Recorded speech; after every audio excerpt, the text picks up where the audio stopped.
What's up, YouTube? It's your boy Truth. Coming back at you once again. Got some topics to discuss today. Once again, you see me in my truck. Taking a little break from work here. Before we get started, if you could do me a favor, hit that like button, subscribe, comment. Anything you do will help the YouTube algorithm, help me reach out to more people that might like my content. So I appreciate it. What I wanted to talk to you today is just about some of the things I touched on in the previous video. I was wondering, when people are struggling financially, right? And everybody's circumstances are different. But let's say you're struggling, you don't have obligations, like you don't have to be home to watch the kids. You have free time, right? So how why would you be struggling financially and you're not doing anything to pull yourself out that corner, or not cutting, costs that are just unnecessary? What I fail to realize is I feel like people choose to be broke. Because your actions lead you to, your outcomes, right? Every thing that got you in a situation where you are broke or you are struggling financially, you did that.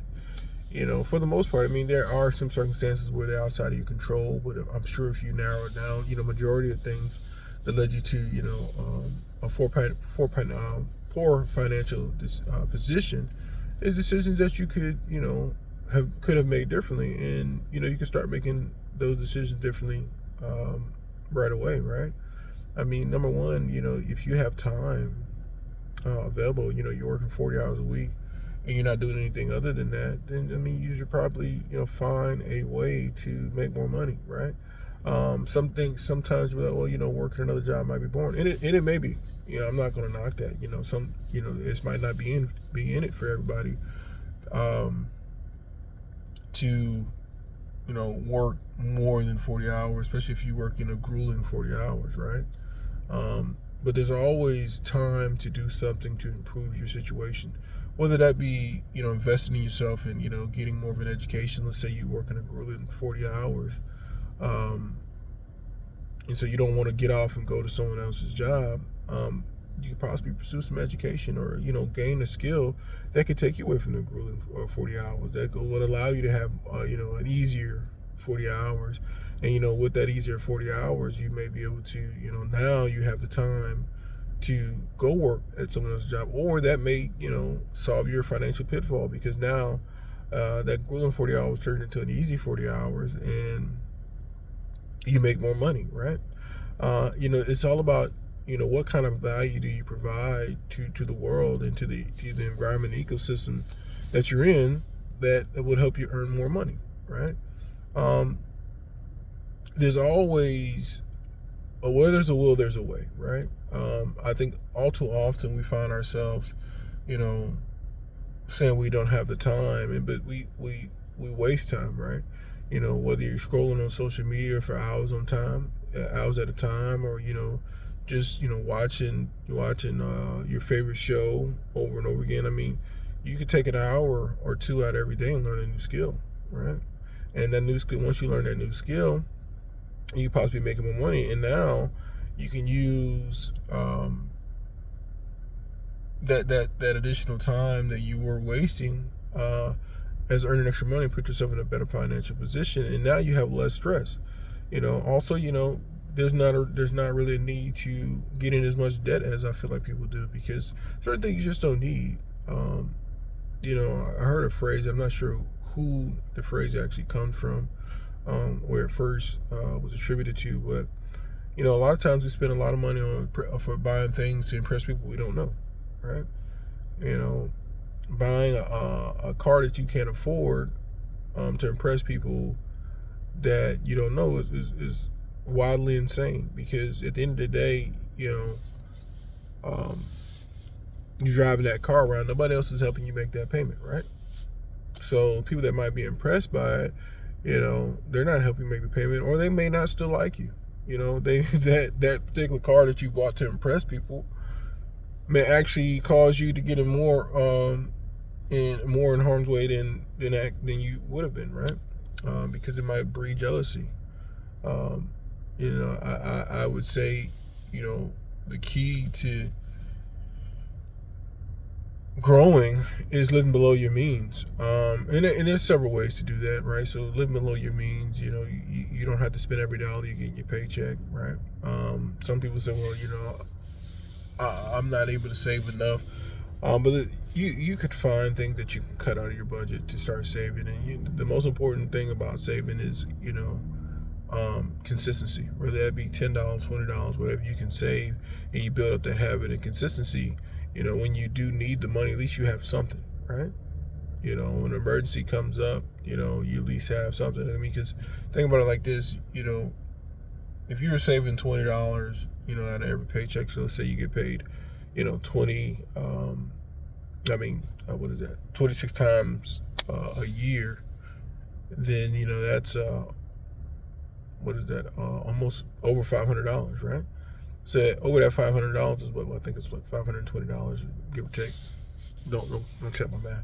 But at $520, then if you had an emergency, that $500 could save you, right? Instead of you going into debt, and all you did was just save $20, right? You throw that into a little shoebox or a savings account or whatever is the most effective for you, and that way when that emergency comes, you have that money on hand. An emergency don't come, now next year you have $1,000, right? So it's all about building the consistency of saving and saving something, right? My grandfather used to tell me, if you have $10, immediately save 3 of it, right? His philosophy is saving 30% of your income, and that might be a stretch for some people, but 5 to 10%, I believe is doable, because you can look at your budget and say, there's I can definitely cut out some of these things and start putting money to the side. Or if I can't absolutely do anything, my budget is stretched to the max because of the bills that I have and the obligations that I have, you can start making some more money or start learning to make a skill, learning a new skill to help you make more money. The position that you're in, how you started, not how you absolutely have to finish, right? You may start behind and, you start putting time into yourself and investing in yourself.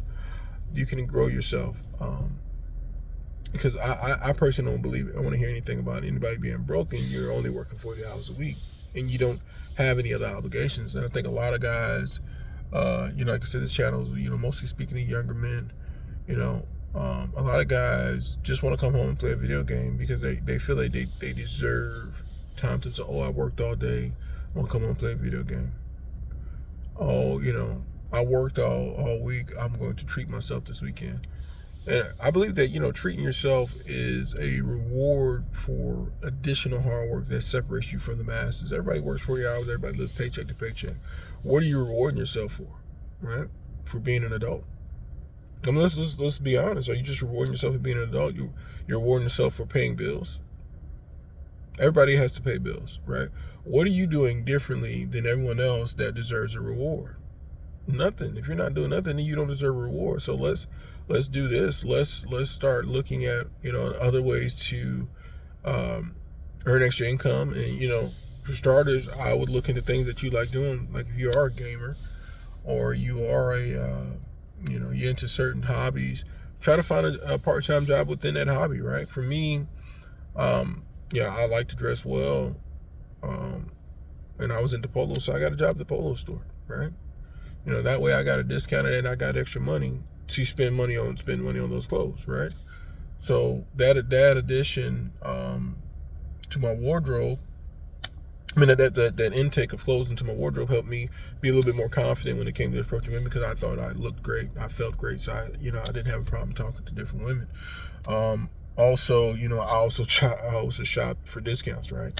I used to laugh at a lot of guys. I used to always say, don't watch what I'm doing, because you don't know how I'm spending money, right? I'm going to go straight to the clearance rack, and I might have a shirt sitting somewhere for a while waiting to wear it till I get the right pieces together. That was just how I roll. If I saw something discounted, it was a nice item, I'd go straight to clearance rack and I'd stack those items up. Once I stack those items up, I might find a shirt, 1 month, and then find something that, matters a couple months later, and I put that together, and, somebody might see me, man, you're looking clean, da-da-da-da-da. I'm like, but they don't know what I did. I mean, I got a bunch of things that I've been putting to the side for a while because I didn't have the necessary desire to walk into the polo store and spend $200-$300 on one outfit. That's crazy to me. $200-$300 on an outfit you can wear one time. Think about this: if you wear something extremely nice, right? Let's say you got a new, like I'm in the polo, so I'm gonna use polo as an example. If I go in and I see this polo bear sweater, right? That polo bear sweater might be $298, right? Let's say I might have a coupon, so now it's like $250, right? $250. I wear this out to, an event or whatever it is. I mean, at the time I was going to, clubs and, after hour spots. I'm not into that anymore. But at the time, let's say I was, right? And let's say that's my only polo bear sweater, right? Especially in the social media age, you're going to take pictures. People going to take pictures with you. You're going to post it. How often can you wear that sweater again? Now, it's $250 down the drain. And if you didn't have it like that, I feel like it was a waste. You know what I mean? Now, if you want to save up and you got a good collection of polo sweaters, that's on you. But I've never saw the desire to go out and spend $250 on an outfit. I thought that was a waste of money. When I could go in there and, combine some coupons, wait till they're on sale clearance, and I could buy, for that same $250, I might buy 3-4 outfits, or at least 4 or 5 shirts here, right? Maybe more, depending on how big that discount is, and then take another $250 later on, and now I completed those outfits. So now I have, 6-7 outfits where you'd have bought 2. And this is one of the equations that people are like, oh well, it's quality over quantity, buy once, cry once. But when it comes to clothes, you're wasting your money if you're spending too much money on clothes, especially if you're not in a position to be balling like that, right? I mean, your clothing amount should be commensurate, which should be a very small percentage of your discretionary money. If you out there buying, your outfit, you got a $250 pair of sweater on, you got a $250 pair of shoes on, you got some jeans that might be $100 or more, but you ain't got $500 in savings. Now you got a $500 outfit on, plus some, but you ain't got $500 set aside for in saving, or you ain't got $500 set aside, invested in yourself or invested in, in your retirement. You're stupid. I mean, we all did. I'm just calling it out. It's dumb to have more money invested in your clothing and your wardrobe than you have invested in yourself. It's some things to change, and I'm not saying that so now we got to be frugal and you don't want to dress well, but there's better ways to do it. All right, there's better ways to wear the clothes that you like, or be able to do the things you like, and still have the money saved over. And like I said, that's why I say you should have a hobby. I mean, you should work into your hobby. That way, whatever money you're spending into gaming or clothing or cars or whatever your flavor is, you're getting additional money to support it, and you're not dipping into your main source of income to support things that are not conducive to you being an exceptional human being, right? And moving up in where you're at. I think that me adopted that mentality, to always have, additional money coming in, and, shopping wisely, not frugally, but wisely, make sure I took the advantage of the best deals, allow me to really, grab some, great deals and accumulate some things that people be like, oh man, how's he doing that? Because I'm shopping frugally. I'm definitely not one of those guys that's going to be like, live way below your means and just not enjoy life. I don't believe in that, because I feel like what happens is people that not, that doesn't have that discipline, eventually you're going to crash out. You know what I'm saying? Because you've starved yourself for so long, and it hasn't become a part of your character. You end up,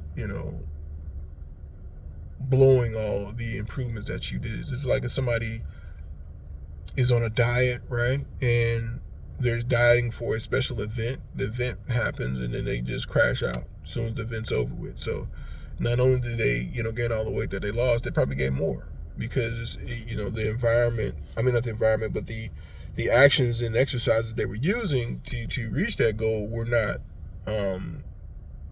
part of who they were, right? So I'm definitely not one to preach that, just cut everything off and live like a hermit in the woods. I just don't see the point in that. I mean, life is short. And I do appreciate you should have some enjoyment out of it, right? I just think that sometimes we reward ourselves too much, right? You can have little rewards if you meet goals, but when you look at America, and majority of us are living paycheck to paycheck, and we want to blame everything, every external um, thing on why we don't have it, but we don't look at ourselves. Like, I think that's crazy, because there are things you can do. It may not be 1955 where one income can support everything, but there are things that you could do to increase your earning potential, and definitely decrease your debt to income ratio. Most people want to live high on the hog, and they use debt to do it, and then they're too lazy to try to pay that debt off. Right? They just assume that I don't know what they're assuming. I really don't. I really don't know what people are assuming when they get themselves and they keep digging holes. I don't know if they're thinking that there's going to be a windfall, or something magical is going to happen and they're just going to be saved themselves. What happens is life happens. You can't afford it, and you're looking for someone else to rescue you. So I preach rescue yourself by putting in time to increase your value as a man. And there may be some hard days. I mean, for me, I probably worked too many different jobs at one point, and I crashed outside. I feel like you need to find a level that works for you, but you should definitely be doing something additional, whether that's 10 additional hours a week, 15. But I would max it out at 20. Some people could do more, but I'll max it out between 15 and 20, because you still want to enjoy your life, right? You don't want to just work all the time and never enjoy yourself. But 10 is minimum, I would say. 15 I think is a sweet spot, especially if you're finding another source of income that could really help you. And 20 is max to me. Some people might be. Everybody's different, but I think 20 is max to me too, because that's 5 hours a day, Monday through Friday, or a couple hours on the weekend. But you still got some days where you don't do anything, and you get to just really relax. And I think that's important as well. Anyway, this is your man Truth. I just wanted to speak to you guys today, give you some of my insights and what I thought about working and getting some additional money. But until then, if you could hit that like button, subscribe, and comment below if you have some additional ideas. I'm sure we'd love to hear it. Let's grow together.